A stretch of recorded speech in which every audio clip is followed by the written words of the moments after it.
আন্তর্জাতিক ইসলামী মহাসম্মেলনের আজকের শেষ দিন।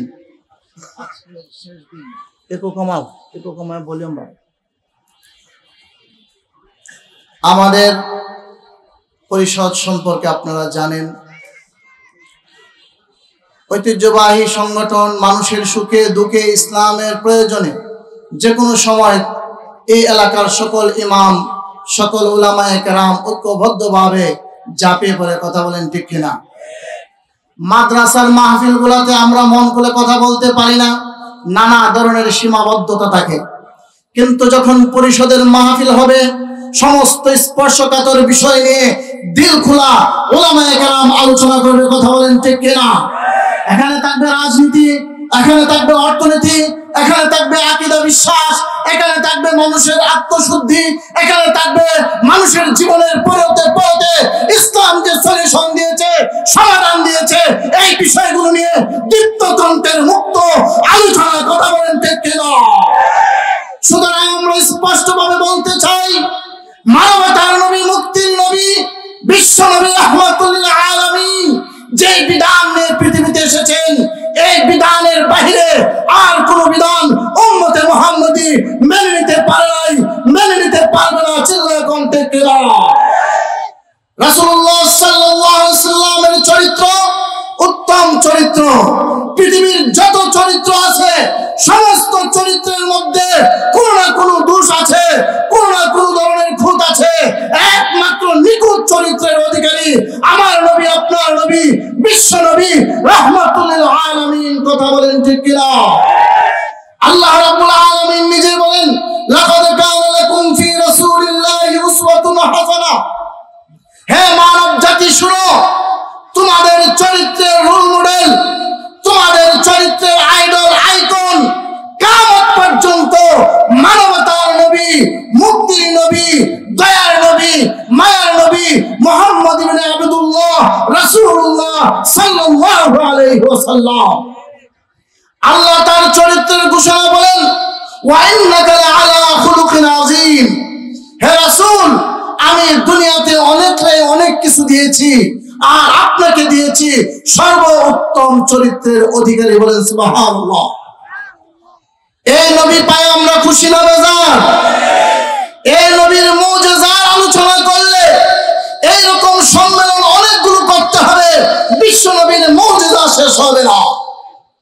রাসূলুল্লাহ সাল্লাল্লাহু আলাইহি ওয়াসাল্লাম মক্কা থেকে হিজরত করে যখন মদিনায় আসলেন, আসার পরে বদরের যুদ্ধ সংঘটিত হলো। সেই যুদ্ধের মধ্যে অনেক কাফেররা বন্দী হলো। সেই বন্দীদের মধ্যে রাসূলের চাচা হযরত আব্বাস ইবনে আব্দুল মুত্তালিব রাদিয়াল্লাহু তাআলা আনহু ছিল। যখন মুক্তিপণ দিয়ে বন্দীদের মুক্তির বিষয় আসলো, তখন আব্দুল্লাহ ইবনে আব্বাস বলল, ইয়া রাসূলুল্লাহ, ইয়া হাবিবাল্লাহ, আমি মুক্তিপণ দিয়ে মুক্ত হওয়ার মতো কোনো সম্পদ আমার কাছে নাই। রাসূলুল্লাহ সাল্লাল্লাহু আলাইহি ওয়াসাল্লাম বলেন, মিথ্যা কথা বলেন কেন? আপনার স্ত্রীর কাছে যেই সম্পদগুলো লুকায়া সবাইকে ফাঁকি দিয়া চুপে চাপে রেখে এসেছেন, এত বিশাল সম্পদ এই মুক্তির জন্য কি যথেষ্ট নয়? আব্বাস ইবনে আব্দুল মুত্তালিব বললেন, ইয়া রাসূলুল্লাহ, আমি এবং আমার স্ত্রী উম্মুল ফজল ছাড়া পৃথিবীর আর কেউ জানে না, আপনি কিভাবে জানলেন? সুবহানাল্লাহ। আল্লাহ রাসূল বললেন, আমার আল্লাহ আমাকে জানাই দিয়েছে। হযরত আব্বাস ইবনে আব্দুল মুত্তালিব তার ইসলামের প্রকাশ্য ঘোষণা দিলেন। রাসূল এত চমৎকার মুজিজার অধিকারী ছিলেন। রাসূলুল্লাহ সাল্লাল্লাহু আলাইহি ওয়াসাল্লাম পৃথিবীতে ন্যায় বিচার প্রতিষ্ঠা করেছিলেন। আজকের বিচারিক আদালতে সরকার আর প্রশাসনের কথায় তারা সাজা দেয়, তারা রিমান্ড দেয়, তারা নির্যাতন করে, কথা বলেন, ঠিক কিনা? কি অপরাধ ছিল উলামায়ে কেরামের? কি অপরাধ ছিল রাহবার মিল্লাত আল্লামা মামুনুল হকের?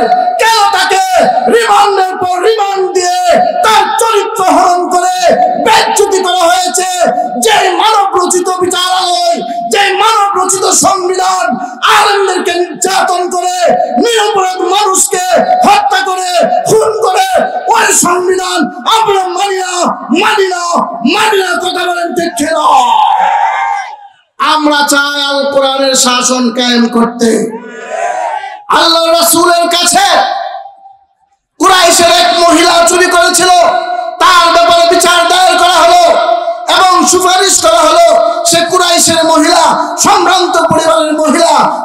কিছুটা সাজা মওকুফ করে দেওয়া হোক। রাসূলুল্লাহ সাল্লাল্লাহু আলাইহি সাল্লাম কিয়ামত পর্যন্ত সকল বিচারকের আদর্শ হিসাবে দীপ্ত ঘোষণা করেছিলেন, আমার মেয়ে ফাতেমা বিনতে মুহাম্মদ যদি চুরি করে চুরের দায়ে তার হাত কেটে দিতে আমি কুণ্ঠাবোধ করব না। সুবহানাল্লাহ। এই তো ছিল ন্যায় বিচারের উপমা রাসূলুল্লাহ। এমনি ভাবে রাসূলুল্লাহ সাল্লাল্লাহু আলাইহি সাল্লামকে যদি জানতে হয়, রাসূলুল্লাহ সাল্লাল্লাহু আলাইহি সাল্লামের চরিত্র সম্পর্কে বুঝতে হয়, গোটা দুনিয়াতে তার সমাধান দিয়ে গেছেন উম্মুল মুমিনিন আয়েশা সিদ্দিকা রাদিয়াল্লাহু তাআলা আনহা। তাকে জিজ্ঞাসা করা হলো রাসূলের চরিত্র কেমন ছিল, তিনি উত্তর দিলেন খুলুকুহুল কুরআন। রাসূলের চরিত্র সম্পর্কে জানতে হলে কিয়ামত পর্যন্ত হে মানব জাতি তোমরা কোরআনের আয়াতগুলো পড়ো, কোরআনের পৃষ্ঠাগুলো উল্টাও আর দেখো কোরআন কি বলেছে। কোরআন যা বলেছে রাসূল তা করেছে, কোরআন যা নিষেধ করেছে রাসূল তা নিষেধ করেছে। রাসূলের চরিত্রের ঠিকানা হলো গোটা 30 পারা কোরআন। সুতরাং যে নবী বিশ্ব মানবতার মুক্তির কনস্টিটিউশন সংবিধান নিয়ে আল্লাহর পক্ষ থেকে এসেছে, সেই সংবিধানের আলোকেই বাংলাদেশ চলবে, মুসলিম ভূখণ্ড চলবে, তাহলে মুক্তি হবে, তাহলে ন্যায় বিচার প্রতিষ্ঠা হবে, তাহলে মানুষের মধ্যে সকল বিভেদ দূর হবে, মানুষের মধ্যে ঐক্য আর প্রশান্তি তৈরি হবে। এই জন্য আমাদের বার্তা পরিষ্কার, আমরা দুনিয়ার সব মানব, কোরআনের বিরুদ্ধে হলে আমরা মানব না।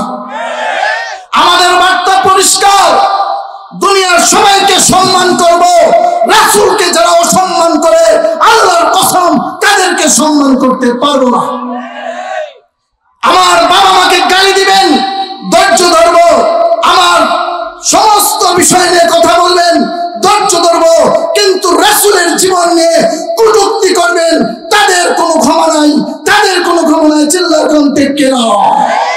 আমাদের বার্তা পরিষ্কার, রাসূলের সাথে যারা অপমানমূলক আচরণ করবে কথায় লেখায় যে কোনো অবস্থায়, মান সাব্বা নবিয়ান ফাকতুলু, মান সাব্বা নবিয়ান ফাকতুলু, যারা নবীকে গালি দিবে তাদেরকে যেখানে পাওয়া যাবে সেখানে হত্যা করে নবীর প্রেম প্রকাশ করতে হবে। চিল্লায় কণ্ঠে কেনা।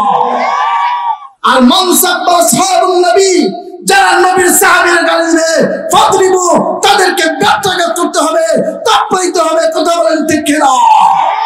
নবীর দুশমনের যেমন রক্ষা নাই, সাহাবা বিদ্বেষীদের রক্ষা নাই। আমাদের বার্তা পরিষ্কার, দুনিয়ার সবচেয়ে উত্তম মানুষ হলো রাসূল। এই জন্য রাসূলের আদর্শ যারা মানবে, আল মুসলিম আখুল মুসলিম, তারা হবে আমাদের ভাই। আর রাসূলের আদর্শের সাথে যারা বেয়াদবি করবে, বিদ্রোহ করবে, বিদ্বেষ পোষণ করবে, আমরা তাদের সাথে কোনো বন্ধুত্ব গড়ে তুলতে চাই না।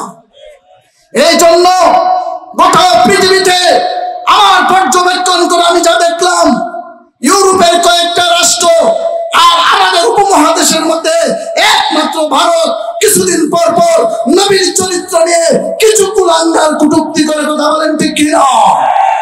আমরা ভারতকে স্পষ্টভাবে বলতে চাই, বন্ধু দেশ, প্রতিবেশী দেশ, প্রতিবেশী হিসাবে বন্ধু হিসাবে থাকবেন।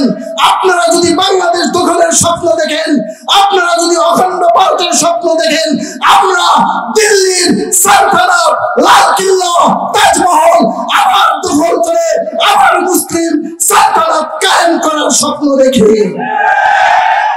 এই জন্য সাবধান, মুসলমানদের অধিকার নিয়ে কোনো কথা বলবেন না। আল্লাহ তাআলা আমাদেরকে বুঝার তৌফিক দান করুন। ওয়া আখির দাওয়ানা আনিল হামদুলিল্লাহি রাব্বিল আলামিন। বড় অনুষ্ঠান, বড় মাহফিল, মুরব্বিরা আসতেছে, এই জন্য বরকতের আশায় আমরা কিছু কথা বললাম। আমাদের জন্য, পরিষদের জন্য দোয়া করবেন।